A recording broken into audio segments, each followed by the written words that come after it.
एस्तर। एस्तर की पुस्तक में वर्णित घटनाएं एक यहूदी स्त्री जिसका नाम एस्तर था के चारों ओर ही केंद्रित रहती हैं। अपने अदम्य साहस के द्वारा और अपनी इजरायली जाति के प्रति समर्पण के कारण उसने उन्हें उनके शत्रुओं के हाथों पूरी तरह नष्ट होने से बचा लिया। ये घटनाएं फारस के सम्राट के शीतकालीन आवास पर हुई थीं। ये पुस्तक पुरीम नामक यहूदी पर्व की पृष्ठभूमि को और उसके अर्थ को समझाती है। एस्तर। राजा क्षयश और रानी वष्ति। क्षयश नामक राजा के दिनों में ये बातें हुईं। ये वही क्षयश है जो 127 प्रांतों पर अर्थात हिंदुस्तान से लेकर कूश देश तक राज्य करता था।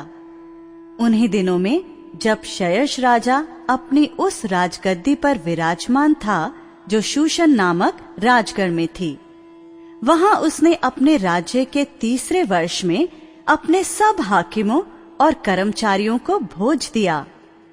फारस और मादे के सेनापति और प्रांत प्रांत के प्रधान और हाकिम उसके सम्मुख आए।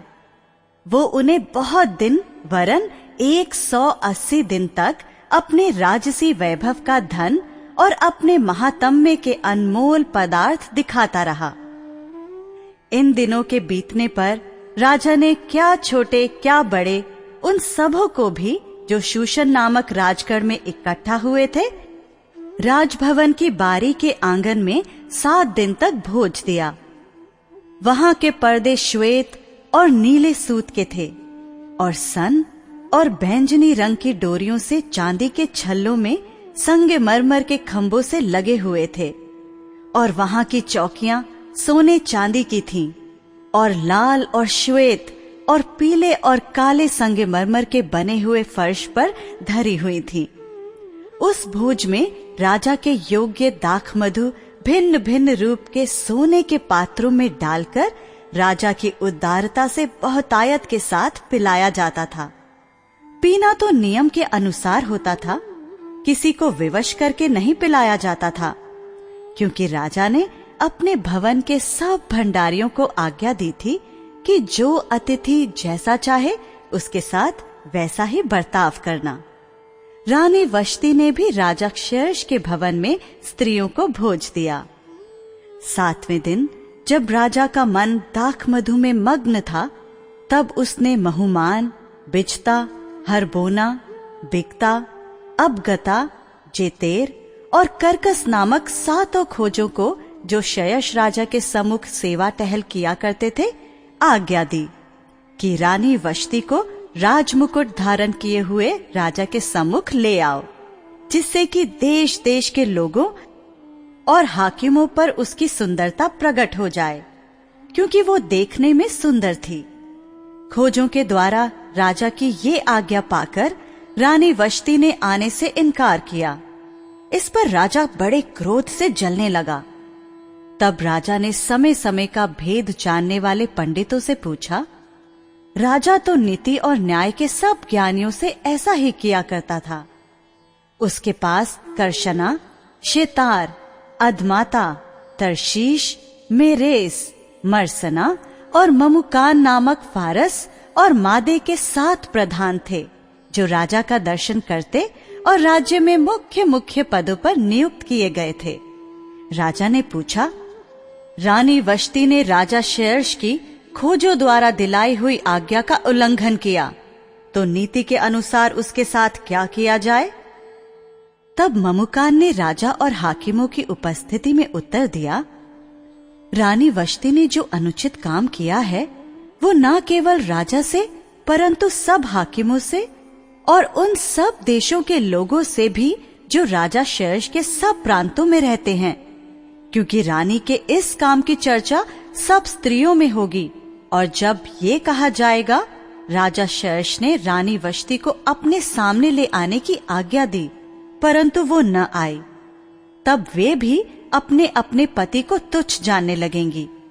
आज के दिन फारसी और मादी हाकिमों की स्त्रियां जिन्होंने रानी की ये बात सुनी है, वे भी राजा के सब हाकिमों से ऐसा ही कहने लगेंगी।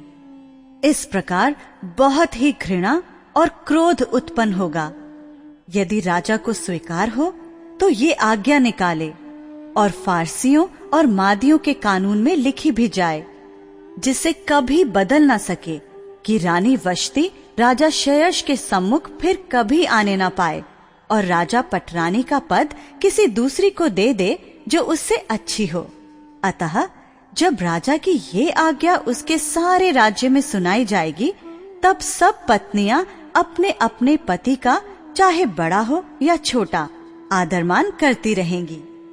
ये बात राजा और हाकिमों को पसंद आई और राजा ने ममुकान की सम्मति मान ली और अपने राज्य में अर्थात प्रत्येक प्रांत के अक्षरों में और प्रत्येक जाति की भाषा में चिट्ठियां भेजी कि सब पुरुष अपने अपने घर में अधिकार चलाएं और अपनी जाति की भाषा बोलें।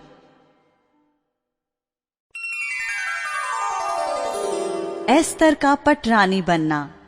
अध्याय 2। इन बातों के बाद जब राजा क्षयश का गुस्सा ठंडा पड़ गया, तब उसने रानी वष्टी की और जो काम उसने किया था और जो उसके विषय में आज्ञा निकली थी उसकी भी सुधि ली।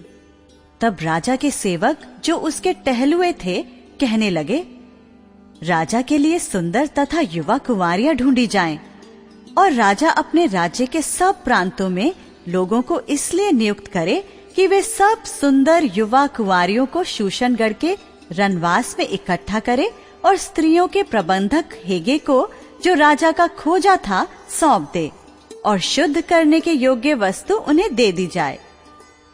तब उनमें से जो कुंवारी राजा की दृष्टि में उत्तम ठहरे, वो रानी वष्टी के स्थान पर पटरानी बनाई जाए। ये बात राजा को पसंद आई और उसने ऐसा ही किया। शूशनगढ़ में मोर्देके नामक एक यहूदी रहता था, जो कीश नाम के एक बिन्यामीनी का परपोता, शिमी का पोता और याईर का पुत्र था। वो उन बंदियों के साथ यरूशलेम से बंधुआई में गया था, जिन्हें बेबीलोन का राजा नबूकदनेस्सर यहूदा के राजा यकोन्याह के संग बंदी बना करके ले गया था। उसने हदस्सा नामक अपनी चचेरी बहन को, जो एस्तर भी कहलाती थी, पाला पोसा था, क्योंकि उसके माता पिता कोई न थे और वो लड़की सुंदर और रूपवती थी। और जब उसके माता पिता मर गए, तब मोर्देके ने उसको अपनी बेटी करके पाला। जब राजा की आज्ञा और नियम सुनाए गए और बहुत सी युवतियां शूशनगढ़ में हेगे के अधिकार में इकट्ठी की गईं, तब एस्तर भी राजभवन में स्त्रियों के प्रबंधक हेगे के अधिकार में सौंपी गई। वो युवती उसकी दृष्टि में अच्छी लगी और वो उससे प्रसन्न हुआ। तब उसने बिना विलंब उसे राजभवन में से शुद्ध करने की वस्तुएं और उसका भोजन और उसके लिए चुनी हुई 7 सहेलियां भी दी और उसको और उसकी सहेलियों को रनवास में सबसे अच्छा रहने का स्थान दिया। एस्तर ने ना अपनी जाति बताई थी, ना अपना कुल, क्योंकि मोर्देके ने उसको आज्ञा दी थी कि उसे ना बताना। मोर्देके प्रतिदिन रनवास के आंगन के सामने टहलता था, ताकि जाने कि एस्तर कैसी है और उसके साथ क्या होगा। जब एक एक कन्या की बारी आई कि वो क्षयश राजा के पास जाए, और ये उस समय हुआ जब उसके साथ स्त्रियों के लिए ठहराए हुए नियम के अनुसार 12 माह तक व्यवहार किया गया था, अर्थात उनके शुद्ध करने के दिन इस रीति से बीत गए कि 6 माह तक गंधरस का तेल लगाया जाता था और 6 माह तक सुगंध द्रव्य और स्त्रियों के शुद्ध करने का अन्य सामान लगाया जाता था। इस प्रकार से वो कन्या जब राजा के पास जाती थी, तब जो कुछ वो चाहती कि रनवास से राजभवन में ले जाए, वो उसको दिया जाता था। सांझ को तो वो जाती थी और सवेरे को वो लौटकर रनवास के दूसरे घर में जाकर रखेलियों के प्रबंधक राजा के खोजे शाशगज के अधिकार में हो जाती थी और राजा के पास फिर नहीं जाती थी।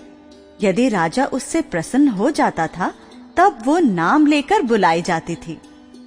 जब मोर्देके के चाचा अबीहैल की बेटी एस्तर, जिसको मोर्देके ने बेटी मानकर रखा था, उसकी बारी आई कि राजा के पास जाए, तब जो कुछ स्त्रियों के प्रबंधक राजा के खोजे हेगे ने उसके लिए ठहराया था, उससे अधिक उसने और कुछ न मांगा। जितनों ने एस्तर को देखा वे सब उससे प्रसन्न हुए। यूं एस्तर राजभवन में राजा शयर्श के पास उसके राज्य के 7वें वर्ष के तेबेत नामक 10वें महीने में पहुंचाई गई। राजा ने एस्तर को और सब स्त्रियों से अधिक प्यार किया और अन्य सब कुंवारियों से अधिक उसके अनुग्रह और कृपा की दृष्टि उसी पर हुई।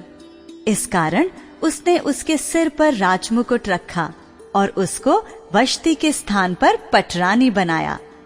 तब राजा ने अपने सब हाकिमों और कर्मचारियों को एक बड़ा भोज दिया और उसे एस्तर का भोज कहा और प्रांतों में छुट्टी दिलाई और अपनी उदारता के योग्य इनाम भी बांटे। मुर्दके द्वारा राजा के प्राणों की रक्षा। जब कुंवारियां दूसरी बार इकट्ठा की गईं, तब मुर्दके राजभवन के फाटक में बैठा था। एस्तर ने अपनी जाति और कुल का पता नहीं दिया था, क्योंकि मुर्दके ने उसको ऐसी आज्ञा दी थी कि न बताए, और एस्तर मुर्दके की बात ऐसी मानती थी जैसे कि उसके यहाँ अपने पालन पोषण के समय मानती थी। उन्हीं दिनों में जब मुर्दके राजा के राजभवन के फाटक में बैठा करता था, तब राजा के खोजे जो द्वारपाल भी थे, उनमें से बिक्तान और तेरेश नामक 2 जनों ने राजा शयर्श से रूठकर उस पर हाथ चलाने की युक्ति की। ये बात मुर्दके को मालूम हुई और उसने एस्तर रानी को ये बात बताई, और एस्तर ने मुर्दके का नाम लेकर राजा को चितौनी दी। जब जांच पड़ताल होने पर ये बात सच निकली और वे दोनों वृक्ष पर लटका दिए गए, और ये वृतांत राजा के सामने इतिहास की पुस्तक में लिख लिया गया।